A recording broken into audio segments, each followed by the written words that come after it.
Yeah, ano na, tara na. Summer na. Tara, punta tayo sa Porto Laia, Batangas. So, samahan niyo ako sa outing namin. Let's go!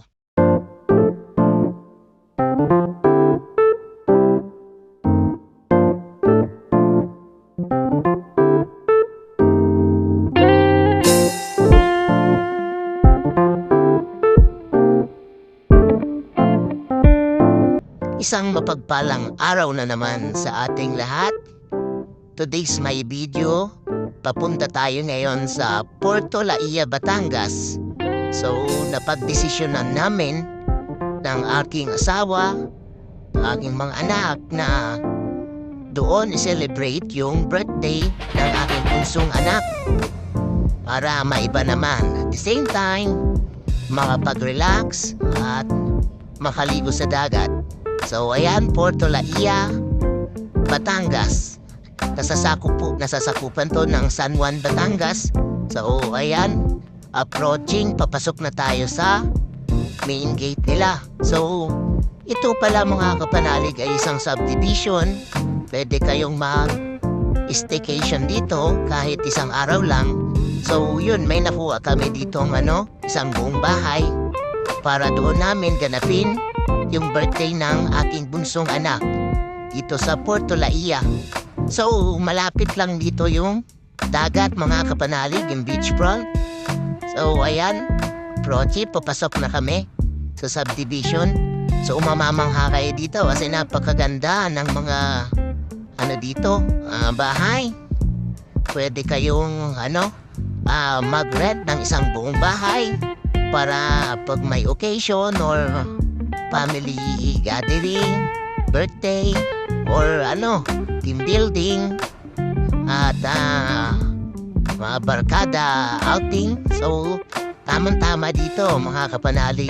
So, ayan. So, yun, samahan nyo ako sa pag-ikot ko dito sa Porto Laia. At itutur ko kayo maya-maya kung anong mga kaganapan at anong meron dito sa loob, para may idea na kayo sakaling pupunta kayo rito sa Porto Laia. So, yun mga kapanalig, para makita nyo yung buong itsura ng Porto Laia at pati yung beachfront nila. So, ayan, tapusin nyo yung video and don't forget to follow, likes and subscribe para updated kayo sa mga susunod kong video. Pa-share naman mga kapanalig. Yun, so yan, kita nyo yung mga bahay dito, malalaki mga kapanalig. Ayan, at marami pang mga bakante. Sakaling may mga nababala kayo na magpatayo ng rest house, yun, pwedeng-pwede dito mga kapanalig, maraming bakanteng lupa. So, kayo yung magpapatayo ng inyong dream house o yung bahay bakasyunan. So, ayan, nandito na nga tayo mga kapanalig. So, ayan, nakaparada na kagad yung sasakyan namin. Ang bilis ng transition mga kapanalig. Kita nyo naman, ayan, yung labas. So, papasok tayo. Tara, samahan niyo ako dito sa loob kung anong itsura. So, ayan mga kapanalig, yung itsura ng loob na namin, rentahan. So, ayan, yung dining table and chair. So, papasok tayo dito sa likod na may swimming pool. So, tama mga kapanalig, may swimming pool po tayo dito. So, ayan, kaya pag may mga anak kayo, mag-enjoy yung mga chikiting nyo dito kasi makakapag-swimming sila. So, tamang-tama to sa mga bata at kahit naman sa mga matatanda.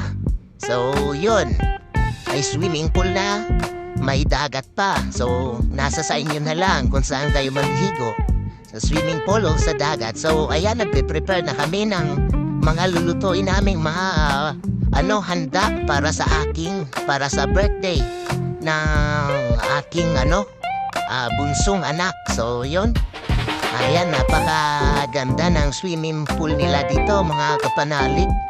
Ayan.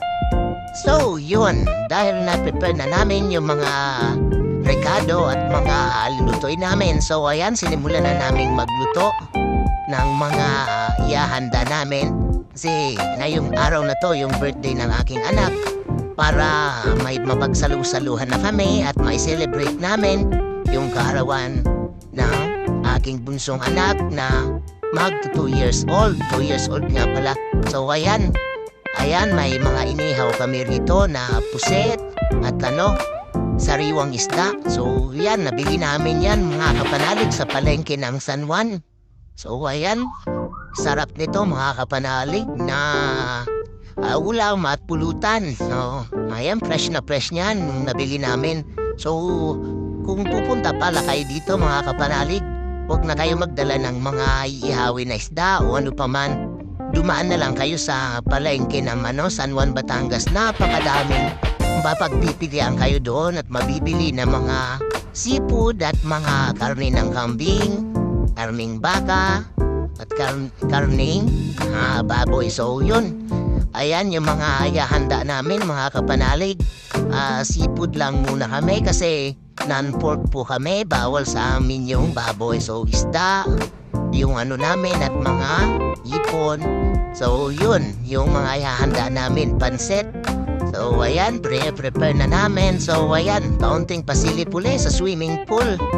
Ayan, may grasshopper pa rito nakadapo. So yun, ayan yung swimming pool natin. So panigurado pagtapos ng mga batang kumain, siguradong malalangoy sila at magsiswimming dito. So ayan yung crabs natin, luto na at pinahanda na natin para may mapagsalu-saluhan na kami mamaya. At syempre,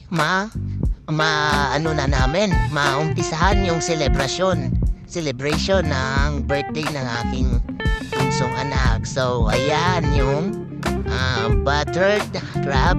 So yun, yung mga inihaw namin, ayan, naka-prepare na siya at ilalatag na namin sa lamesa.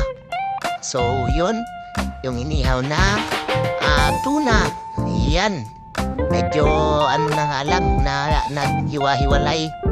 So yan yung natin inihaw. So ayan na nga yung setup mga kapanalig. So ayan yung loob, ayan yung setup namin ng birthday party ng aking anak. So yun, actually kami lang mga kapanalig, kaming magpapamilya, aking mga kapatid, yung aking mga pamangkin. So tara, akyat tayo para i-tour ko kayo dito sa taas kung anong meron dito. Samahan niyo ako para masilayan niyo kung gaano nga naman kaganda yung pinag-istiyan namin, kung worth it naman yung binayaran namin. So ayan yung itsura niya dito sa taas mga kapanalig. So okay naman. So labas tayo, punta tayo dito at may billiard. Pa sila dito, table, bilyaran, ayan. So ayan, nagbibilyar yung aking mga kapatid. So silipin natin dito sa taas. Ayan mga kapanalig, yung dito, takip silim na to, padilim na. So ayan yung mga bahay na katabi dito, ginagawa pa. So yan, naglalaro sila habang hindi pa nagsisimula yung party namin. So ayan, pagtapos pala nito mga kapanalig, tapos ng namin celebration, kinaumagahan, eto na. So ayan, nagtakbo-takbo ng aking bunsong anak na may kaarawan. So maliligo siya, walang tubig daw. So ang ginawa niya, tuhakbo at bumalik na lang kasi wala nga daw tubig. So low tide mga kapanalig. Ayan, kita nyo naman yung itsura ng dagat. So labas yung mga ng bakawan, mga ugat. So yun nga lang, dito ako na medyo hindi naman nadismaya kasi nataon naman na low tide pala yung umaga. So 12 PM mag-out na kami.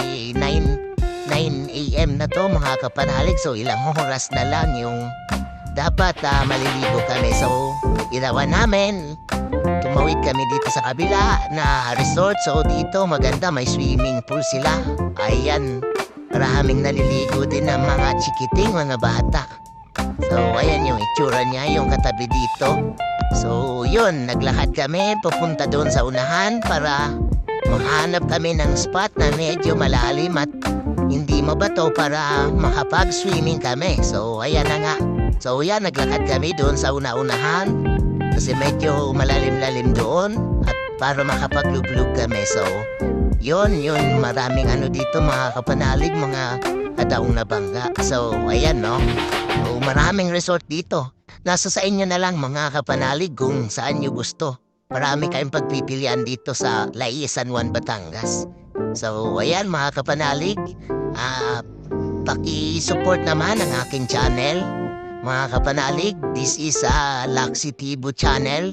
Hanggang sa muli, Puerto Laia, Batangas, outing. So, ito lang, mga kapanalig, yung aking video. So, samahan niyo ako sa mga susunod kong video para updated kayo at makita nyo yung mga magagandang place and destination para may idea kayo kung sakaling pupunta kayo. So, yun lang. Peace out.